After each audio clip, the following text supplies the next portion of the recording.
So I'm going to talk about the strength inversion effect that sometimes is very important in particular situations. That some general words, the dynamic characterization of materials under intermediate and high strength rates is fundamental to understand the behavior, the material behavior in the case of, in many cases of earthquakes, mining, drilling, explosions. And what I'm going to talk, I will mainly show you some examples of this inversion effect for rocks and maybe some concretes and these materials for which this effect is crucially important.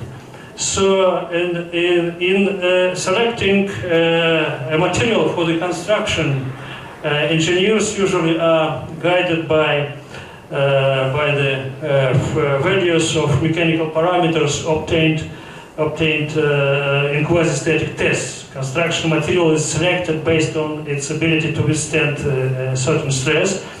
And there is a set of standards governing determination of the ultimate strength material and the quasi-static loading.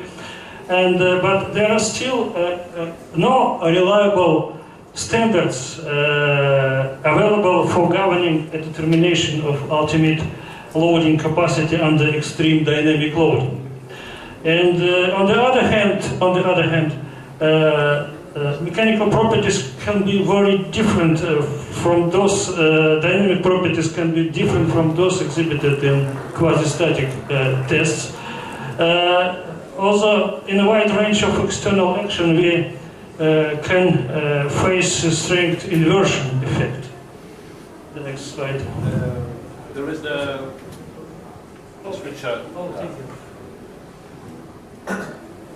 A strength inversion effect I'm going to talk about,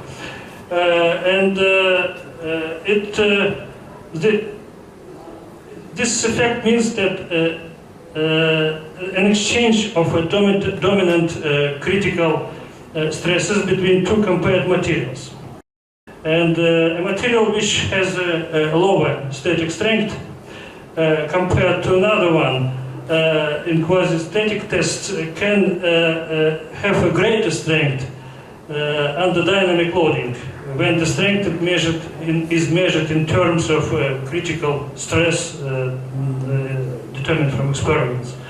I consider this effect as a crucial for understanding the phenomenological nature of dynamic fracture, and this is a topic of my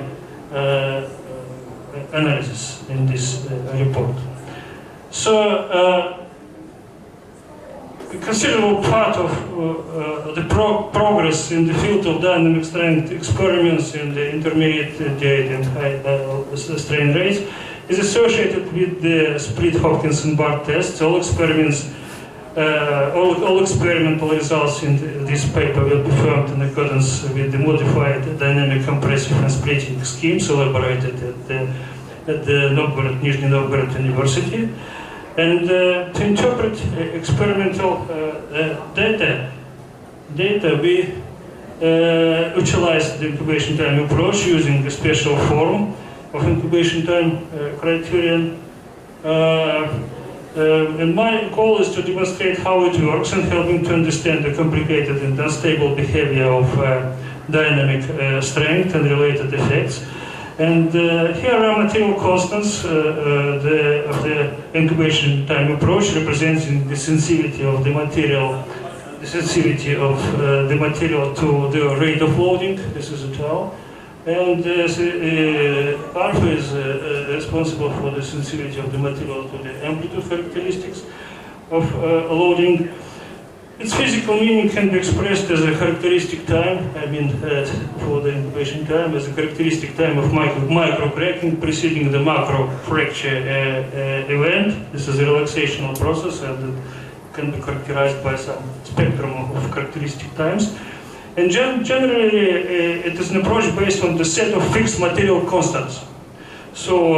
which allows one to obtain principal effects of dynamic fracture, and it is an effective way to get all the rate dependencies and dynamic effects in frameworks of rate-independent theory, because all the constants remain be material constants; they are not changed during with the strain rate. So we don't need any material functions to describe these dynamic effects. And first example of strength, this strength inversion strength competition effect can be seen comparing two types of rock under tension: this marble and limestone, and static strength of limestone is smaller than that of marble, but the dynamic branch goes essentially higher. This branch can be associated with the dynamic strength of the material, and strongly depends on the strain rate sensitivity of the material measured by the incubation time parameter. And we see the difference in these values, whereas the static strength is also different, and we have this effect of the inversion of the strength of the two material compared. And another experiment is Cardiff and Gabra-Diabas subjected to split tests in our laboratory. For Cardiff, we have incubation time equal to 15 microseconds, whereas for Gabra is 70 microseconds, and we have the same effect of the exchange in dominant stress, like this one. And so there are some sort of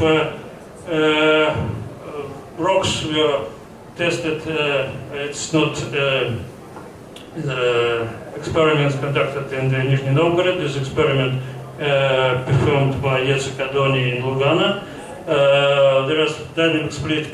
This is a test material characterization of orthognesis. There are special volcanic rocks, very interesting one.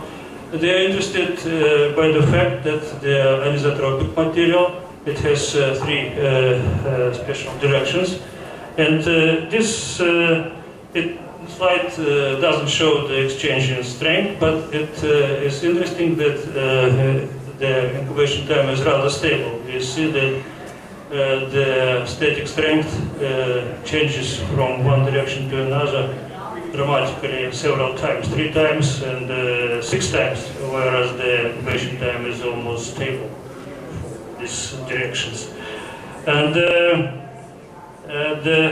this is another example of mortar, of marble.